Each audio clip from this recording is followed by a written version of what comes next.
So I like electrical inspections. And the reason why I like electrical inspections is, first of all, I don't understand anything about electricity. It's very foreign to me. And secondly, it can be very expensive to have to make repairs on that type of system within a house.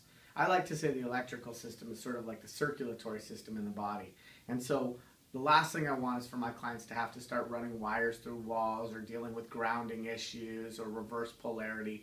And so often I will hire an electrician to come in and give a specific electrical inspection of the electrical system for the house. The other reason is with rural properties, when you've got multiple buildings, or say you've got a detached two-car garage, or you've got a pump house that has a separate electrical drop from a separate electric meter.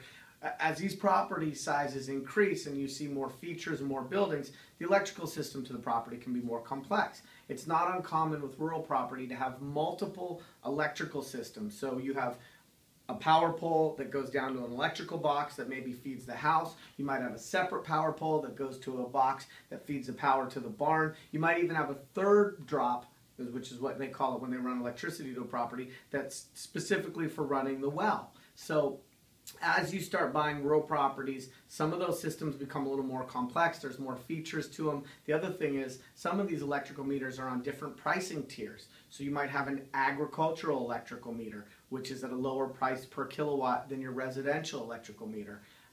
You may have one which has 240 instead of 120 so that someone could run machinery in their shop on that meter. So I always think that it's to my client's benefit to have an electrical inspection, especially if the property has multiple buildings. And the other reason also is that sometimes in houses, people will put a circuit, a circuit breaker box, and it's rated for a certain amount of amperage. And so if you open up that box and you look at the side, you go, oh, okay, that's a 200 amp box.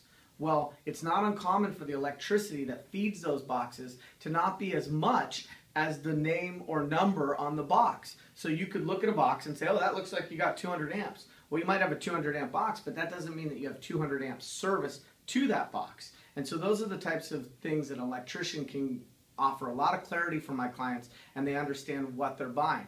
The reason why that might be important to you is, say you have a 200 amp box, you look at the 200 amp box, you think to yourself, well, I've got enough room to add a hot tub and an air conditioning unit later. Well, if you looked at the box and assumed that the amount of power that was running to the box was the same as the number written on that box, that would be a big deal if you found out later that in fact you only had 120 amps and there wasn't enough electricity to run your hot tub and you couldn't add an air conditioning unit without having to upgrade your electrical system. So I love electrical inspections, and I always encourage people to create as much information as they can during the due diligence period.